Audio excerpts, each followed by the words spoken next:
Dear students, उम्मीद है सब खैरियत से होंगे। आज हम न्यूमेरिकल कंप्यूटिंग MTH 603 का एक इम्पॉर्टेंट क्वेश्चन फाइनल टर्म के हवाले से सॉल्व करने जा रहे हैं। इस क्वेश्चन में हमें लैग्रांज इंटरपोलेशन फार्मूला यूज़ करते हैं, ठीक है, जिसमें F3 की वैल्यूज़ हमें फाइंड करनी है। ये क्वेश्चन क्विज़िज़, GDB और फाइनल टर्म में बहुत फ्रीक्वेंटली पूछा जाता है। सिर्फ वैल्यूज़ आपको चेंज मिलेंगी, लेकिन आपका जो सोल्यूशन होगा वो सेम होगा, सेम फार्मूला यूज़ होंगे। इसलिए इस लेक्चर को एंड तक ज़रूर देखिएगा। Find F3 from following data using Lagrange interpolation formula, ठीक है। सबसे पहले हमने स्टेटमेंट को रीड किया, उसके बाद हमारे पास x की वैल्यूज हैं 0, 1, 4, एफ ऑफ एक्स की वैल्यू है 5, 6, 21, ठीक है। यानी x नॉट हमारे पास 0 होगा, x1 1 होगा, x2 4 होगा। एफ ऑफ एक्स नॉट की वैल्यू 5 होगी, एफ ऑफ एक्स 1 की वैल्यू 6 होगी और एफ ऑफ एक्स 2 की वैल्यू 21 होगी। देखें यहाँ पे हमने लिख लिया है x naught equals to 0, x1 1, x2 4, f of x naught 5, f of x 1 6, f of x 2 21। यहाँ पर हमें तीन वैल्यूज़ x की दी गई हैं और उसके कोरेस्पॉन्डिंग फंक्शंस की वैल्यू दी गई है। लेकिन हमने फाइंड यहाँ पे क्वेश्चन में जो था हमारे पास सिर्फ और सिर्फ हमने फाइंड करना है एफ ऑफ 3, ठीक है। फाइंड एफ ऑफ 3 हमारा स्टार्ट में जो क्वेश्चन था, मेन चीज़ यही है, हमें यही फाइंड करना है। नेक्स्ट हमने लिखा है लैग्रांज इंटरपोलेशन फार्मूला। स्टूडेंट्स, इस फार्मूले को लाजमी आपने मेमोराइज़ कर लेना है, क्योंकि इसी से बाकी तमाम न्यूमेरिकल आपके हल होंगे। आपको वैल्यूज़ चेंज आ सकती हैं, लेकिन आपको ये न्यूमेरिकल फाइनल टर्म के पेपर में लाजमी आएगा। तो ये formula f of x equals to y naught l naught plus y one l one plus y two l two, ये सेम फार्मूला तमाम फार्मूलाज में यूज़ होगा।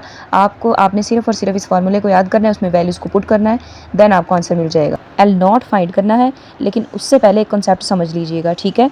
तो देखिए, आपको पता है कि हमें कोई भी फार्मूला रटने की ज़रूरत नहीं होती अगर उससे उसका कॉन्सेप्ट क्लियर कराया जाए, उसे अच्छी तरह से समझाया जाए, ठीक है। तो सबसे पहले हमने डिनोमिनेटर में देखेंगे जो हमारे पास एक्स नॉट और एक्स नॉट है। देखें, ये हमारा रेफरेंस पॉइंट है, इनको हम चेंज नहीं करेंगे, ठीक है। एक्स नॉट का हम बाकी तमाम वैल्यूज़ के साथ डिफरेंस फाइंड करेंगे, ठीक है। जैसे x naught minus x one, x naught minus x two हो जाएगा। इसी तरह से आप देखें डिनोमिनेटर में हमारे पास यहाँ पे रेफरेंस पॉइंट क्या बन रहा है, यहाँ पे रेफरेंस पॉइंट है x, ओके। तो x का हमने 1 2 के साथ डिफरेंस फाइंड करना है, x minus x one, x minus x two. दोबारा देख लें, जो हमारे पास डिनोमिनेटर में रेफरेंस पॉइंट है वो है x नॉट, ठीक है।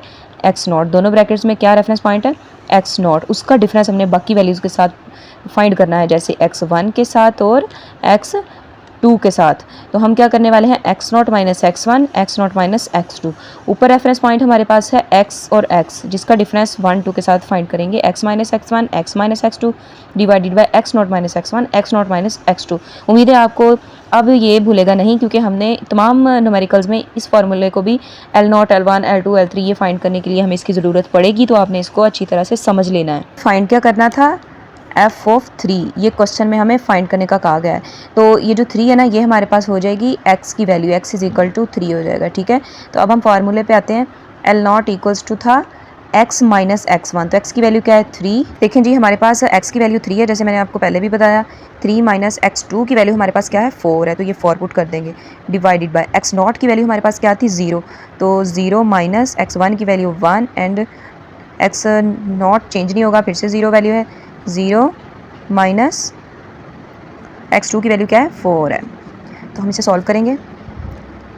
3 माइनस 1 2 आ जाएगा, 3 माइनस 4 यहाँ पे माइनस 1 आएगा। क्यों, जब भी हमारे पास माइनस बड़ी वैल्यू के साथ होता है ना, तो माइनस खत्म नहीं होता, माइनस जो भी इनका आंसर होगा उसके बाद माइनस लाजमी साथ आता है, ठीक हो गया। तो देखें जी, 0 माइनस 1 बड़ी वैल्यू के साथ माइनस 1 है, माइनस 1 लाजमी आएगा।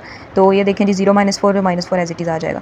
नेक्स्ट आप देखें जी, 2 multiply by minus 1 minus 2 divided by minus 1 multiply by minus 4, तो ये आ जाएगा 4। अब आप यहाँ पे कंफ्यूज होंगे कि यहाँ पे भी माइनस था, ऊपर भी माइनस था, ऊपर वाला माइनस पे लिख दिया, नीचे वाला क्यों नहीं लिखा। उसकी भी एक खास वजह है। क्या वजह है, तो जब भी हमारे पास सिंगल माइनस प्लस वाली वैल्यू के साथ मल्टीप्लाई हो रहा है, मल्टीप्लाई में ये रूल होता है कि अगर हमारे पास माइनस मल्टीप्लाई हो रहा है प्लस के साथ, तो हमारे पास इसका आंसर क्या आता होता है, माइनस वाली वैल्यू, ठीक हो गया। अगर हमारे पास माइनस वाली दो वैल्यूज़ हैं, माइनस मल्टीप्लाई हो रहा है माइनस वाली वैल्यू के साथ, तो ये रूल सिर्फ मल्टीप्लाई में है, तो ये मल्टीप्लाई का आंसर हमारे पास कोई भी वैल्यू 2 3 4 जो भी है वो प्लस आएगा साथ में, ठीक हो गया, यानी पॉजिटिव हो जाती है। इसी तरह से दो माइनस ज़रब हो रहे थे ना एक दूसरे के साथ, तो वो प्लस हो गए। यहाँ पे एक ही माइनस था तो वो माइनस साथ में ही आएगा, ठीक है। तो ये हमारे पास आ जाएगा 1/2। देखिए जी, हमारे पास फिर से डिफरेंस आ रहा है, x minus x naught, x minus x two, x one minus x naught, x one minus x two. यहाँ पे स्टूडेंट कन्फ्यूज़ हो जाते हैं कि फार्मूले में चेंजिंग क्यों आती है, ठीक है। तो यहाँ पे देखें जी, आप यहाँ पे हमारे पास जो रेफरेंस पॉइंट है वो है x, ठीक है।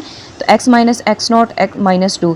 अब आप कह सकते हैं कि यहाँ पे x नॉट है तो x नॉट के बाद x1 आना चाहिए, क्यों नहीं आया? क्यों? क्योंकि हम फाइंड L1 कर रहे हैं, ठीक है। तो जैसे कि आप ऊपर वाले फार्मूले में देखें, ये हमारे पास L नॉट है ना, तो L नॉट में हमने ऊपर वाली वैल्यू में नॉट यूज़ किया नहीं किया। रेफरेंस पॉइंट सेम है हमारा x ही, लेकिन हमने x1 और x2 यूज़ किया। वहाँ पे हम x नॉट और x2 यूज़ कर रहे हैं क्योंकि हम फाइंड L1 कर रहे हैं वहाँ पे। ये देखें, ये L1 फाइंड कर रहे हैं ना, तो इसलिए ये हमारे पास आएगा x minus x not x minus x2। x1 नहीं आएगा क्योंकि L1 फाइंड कर रहे हैं। अब हम जाते हैं डिनोमिनेटर में। यहाँ पे हमारे पास x1 माइनस एक्स नॉट है, रेफरेंस पॉइंट जो है वो x1 है, ठीक है। यहाँ ऊपर वाले फार्मूले में L नॉट में देखें, L नॉट हम फाइंड कर रहे थे, तो रेफरेंस पॉइंट डिनोमिनेटर में x नॉट और x नॉट बना। As it is same as L naught find कर रहे हैं, तो x1 और x1 हमारे पास डिनोमिनेटर में दोनों में सेम आएगा इसके हिसाब से, ठीक है। तो x नॉट माइनस x2 ये सेम आ जाएंगे, x नॉट और x2। यहाँ पे हमने इस फार्मूले में वैल्यूज़ पुट कर दी हैं। x की वैल्यू 3 है, x नॉट की वैल्यू 0 है, x की वैल्यू 3 और x2 की वैल्यू 4 है, ठीक है। तो यहाँ पे भी सेम हमने पुट कर दी है, जिसका टोटल हमारे पास आंसर आ जाएगा 3 माइनस 0 3 आ जाएगा। 3 माइनस 4 माइनस जो है वो बड़ी वैल्यू के साथ है, तो -1 माइनस 1 माइनस 0 1 आ जाएगा। 1 माइनस 4 माइनस 3 आ जाएगा। तो जी ये हमारे पास आ जाएगा -3 को -1 से मल्टीप्लाई करेंगे -3 डिवाइडेड बाय -3 को 1 से मल्टीप्लाई करेंगे -3। तो ये हमारे पास आंसर आ जाएगा जी 1। माइनस माइनस भी कैंसिल हो जाएगा और 3 भी कैंसिल हो जाएगा। यहाँ पे देखें जी, हमने L2 फाइंड करना है। तो L2 का फार्मूला, रेफरेंस पॉइंट हमारे पास नोमिनेटर में देखें जी x है और x है, डिनोमिनेटर में x2 है। जैसा कि मैंने बताया था कि रेफरेंस पॉइंट L2 के हवाले से बनेगा डिनोमिनेटर में, ठीक हो गया। तो हम जैसा कि L2 फाइंड कर रहे हैं, तो x2 और x2 यूज़ कर रहे हैं बटे में, और ऊपर वाली वैल्यू में 2 नहीं आना चाहिए, तो इसीलिए x minus x not x minus x1 बना, ठीक हो गया। 0 और 1 हमने यूज़ किया है, तो बटे में हमने L2 की वजह से हमने x2 और x2 यहाँ पे हमने लिखा है, ठीक हो गया फार्मूले में, और x नॉट और x1 सेम वैल्यूज़ लिख दी हैं हमने। यहाँ पे वैल्यूज़ को पुट कर लिया है, तो 3 माइनस 0 3 आ जाएगा, 3 माइनस 1 2 आ जाएगा, 4 माइनस 0 4 आएगा, 4 माइनस 1 3 आएगा, ठीक है।